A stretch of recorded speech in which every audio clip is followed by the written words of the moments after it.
for all of my life, I've been a people pleaser. I'm the one that reaches out. I'm the one that organizes plans, and I'm the one that makes time out of my schedule to see the people I care about. And for a majority of my life, I thought that that was okay. Because I thought that, hey, I really want to see these people, and I think it's the greatest display of love to be able to make time and revolve my schedule around the others that I want to see. Because the Stoics believe that time is our one big commodity. It's the one equalizer that we can't get more of.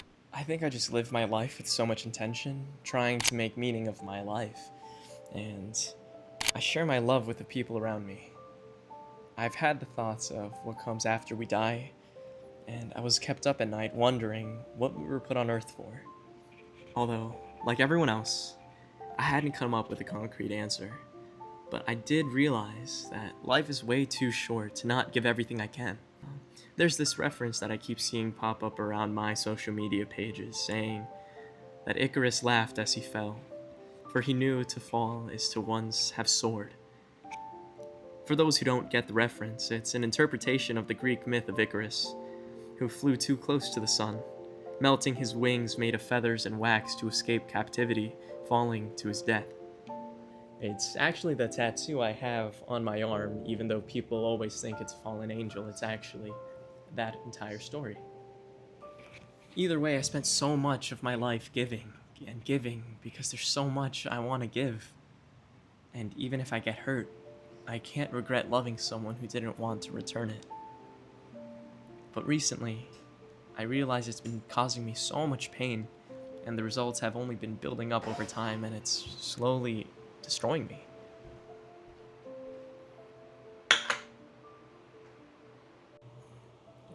So, I've been pretty hung up on this one specific person.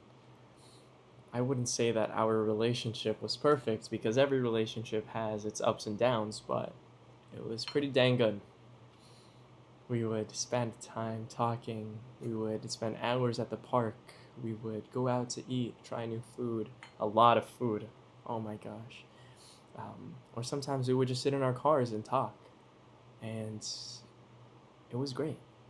We'd only see each other about once or maybe 2 times a week, and other than that, we would talk and text all the time through the phone.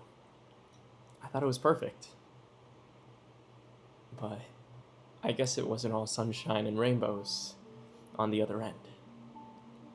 I realized that I was the one planning all of these outings, and up until I brought it up a few times, I was the only one checking in. I was the only one wondering, hey, how's your day going? And suddenly, it was a repeat of all the friendships where I was the one putting in all the legwork, and I was the one trying to keep the whole thing alive.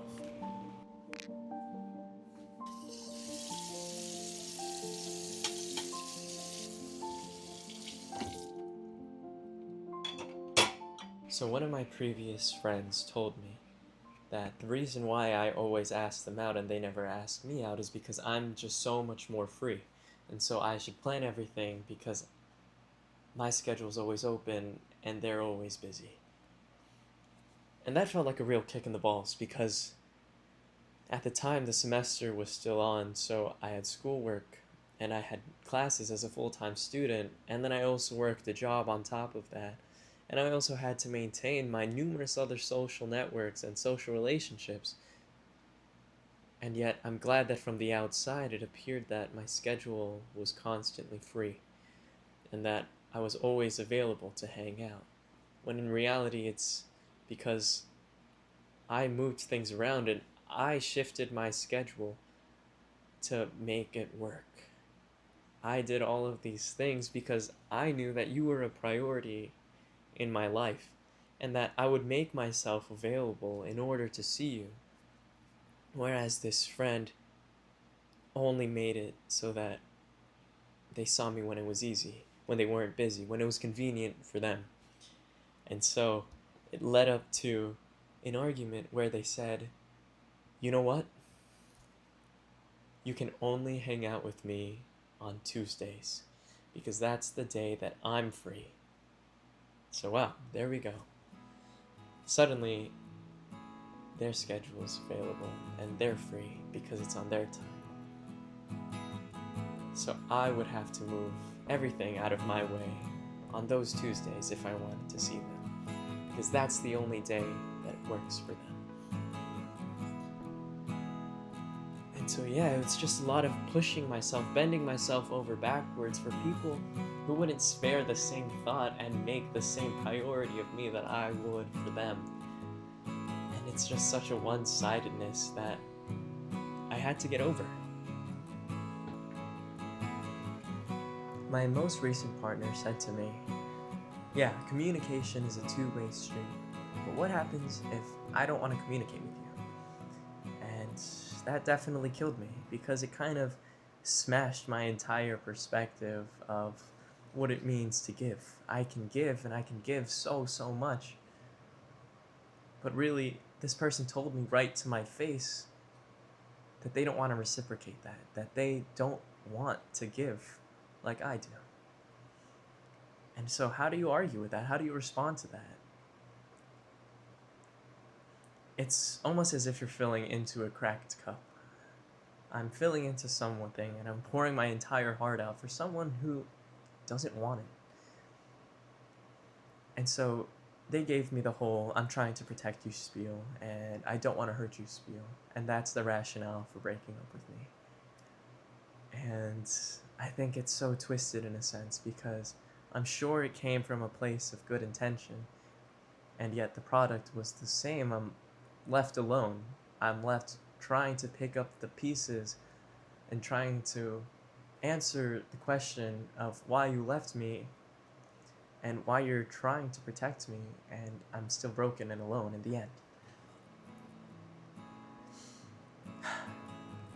You know, in hindsight, I realized that even if I did everything perfectly, even if I was the perfect boyfriend and we had the perfect relationship, that I can't make someone want me, and I can't make someone love me.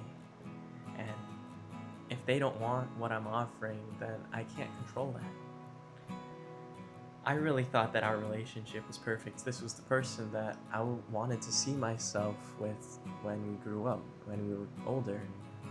We were both in our little 80s, like in wheelchairs sitting next to each other. We talked about it all the time. And I tried so hard to salvage everything, but in the end, even for as much as I could give, I'm starting to learn that if they don't want to give that back, then I can't support it. I can't maintain that kind of relationship all on my own.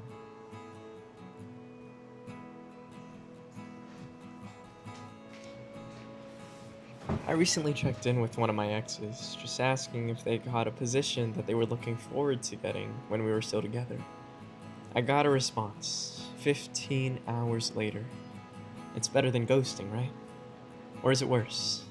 Because now I know that I'm not owed a response outside of the relationship, but I trapped myself into reliving that cycle, a full day to respond to a message from someone who was once your everything, and a reply comes in the middle of the night the next night.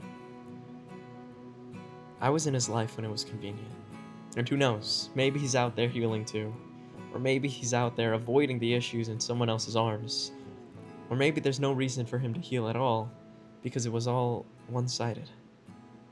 I don't know. But I'm learning that I need to be okay with not knowing. Truthfully, the whole experience scarred me, but that won't stop me from continuing to believe in love. There's another story in Greek mythology, the tale of Orpheus and Eurydice, the man who traveled to the underworld to save his lover from the grasp of death. Orpheus was granted permission from the Lord of the Underworld to save his lover, on the condition that he cannot look back at her while they left.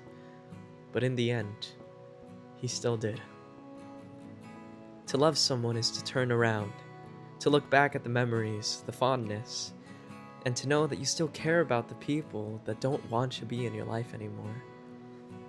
And in my heart of hearts, I wish that they would come around, maybe finally choose me, to the friends who waited for me to say hello, to the lovers who only reached out when it was easy.